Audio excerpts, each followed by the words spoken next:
Dressing রুমে বসে ঠিক এভাবেই ইলেকট্রিক সিগারেটে সুকটান দিচ্ছিলেন রিয়ান পরাগ।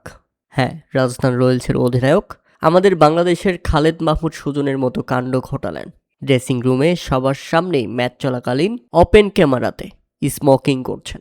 প্রিয় দর্শক, আমরা দেখেছি পাঞ্জাব কিংসের বিপক্ষে দুর্দান্ত জয় পেয়েছে রাজস্থান রয়্যালস। তবে মাঠের লড়াই ছাপিয়ে এবার বিতর্কে তাদের অধিনায়ক রিয়ান পরাগ। ম্যাচ চলাকালীন ড্রেসিং রুমে তাকে ভ্যাপিং বা ইলেকট্রিক সিগারেট ব্যবহার করতে দেখা গেছে। ওপেন ক্যামেরায় টিভি সম্প্রচারকালীন ধরা পড়ে তার সেই মুহূর্ত, আর এটি সামাজিক যোগাযোগ মাধ্যমে মুহূর্তেই ভাইরাল হয়ে যায়। ঘটনাটি ঘটে রাজস্থান ইনিংসের 16তম ওভারে।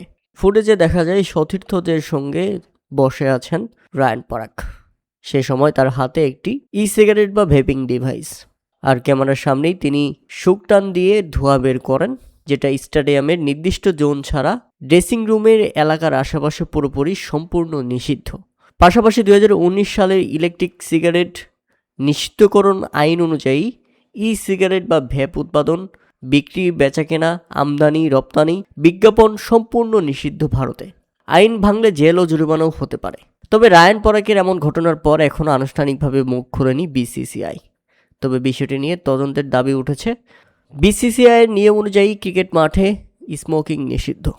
তাই তো ড্রেসিং রুমে স্মোকিং করার কারণে এবার নিষিদ্ধ কিংবা বড় ধরনের জরিমানার মুখে পড়তে পারেন রায়ান পরাগ।